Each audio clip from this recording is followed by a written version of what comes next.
If there wasn't something called expectation in this world, there would be no disappointments, no anger, no misunderstanding, no breakup of relationships, and so on.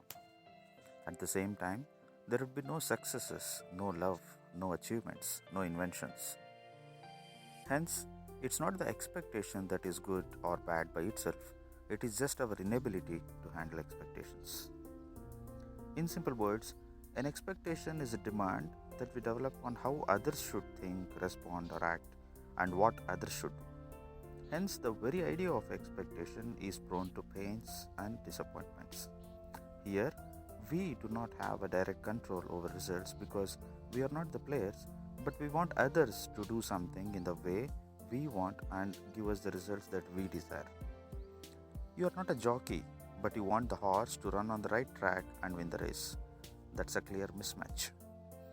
Whenever we expect something from someone, a very common mistake that we do is that we forget that the person from whom we are expecting from is also an individual on this planet. He or she has a brain that thinks, a heart that feels, and a body that senses. Others may not accept to see from your eyes, or they may not wish to experience what you have experienced. They have their own pairs of eyes to see. A father wants his son to study something that he studied and became successful. A mother wants her daughter to become someone that she dreamt of becoming but couldn't. A boss wants his subordinate to think and execute tasks as he does. A boy who expresses his love for a girl wants to hear "I too" from her. A woman who blindly performs the hardest rituals wants the God to answer her prayers and grant her wishes.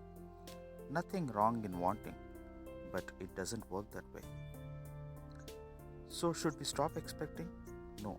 The question should be, can we stop expecting? I haven't seen anyone with minimum intelligence without expectations.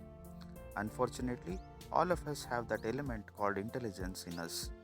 But it's all about mending the intelligence to work for us, not against us. When we know we cannot live without expectations from others, it's always wise to prepare others to meet our expectations without hurting them. Parents never speak to their son or daughter on the expectation about getting them married to someone belonging to the same caste, religion, financial status, and so on. One day, suddenly they get shocked or disappointed when they hear that their children loved or married someone different than what they expected. The children also got shocked to know that their parents did not accept this. Not everything can be sensed or understood unless they are expressed and explained. Isn't it wise to set expectations from the beginning to avoid these shocks and disappointments later in life? Almost the same happens with children's studies, career, and so on. It's not about being right or wrong, it's about being wise and minimizing miseries in life. This is one side of the story. How about the others who create expectations? It's not always the fault of those who expect, it's also the fault of those who create expectations. Without our knowledge, we sometimes create expectations in others. The children who are very obedient create expectations in parents that they would listen to everything from their parents.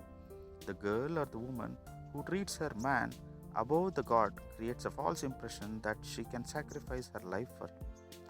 The boy or the man who shows so much love and care at the beginning makes her partner think that he has no other world to deal with. The employee who shows high dedication and enthusiasm at work makes his boss rely completely on him or her. But they all forget. Interests change, dedication fades, the ego develops. Taken for granted attitude arises, boredom builds up, and the same child, the same girl, the same man, the same employee starts looking different.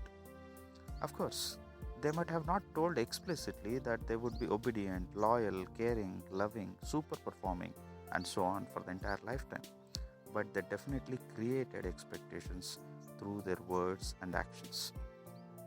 And when all those start diminishing, the other side starts getting disappointed. Not everything is expressed or explained verbally. A few matters are just sensed and understood or misunderstood by the other end. One may argue that I didn't create expectations, so they just developed it themselves. But the damage is damage. It hurts. Isn't it wise not to create expectations when they cannot be fulfilled until the end?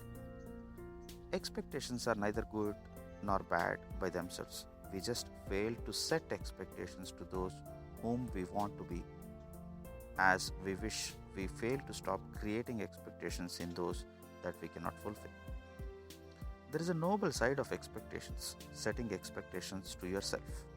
I expect myself to be more sensible, more sensitive, and kinder. This way, if I fulfill my expectations, I am happy and a better human being.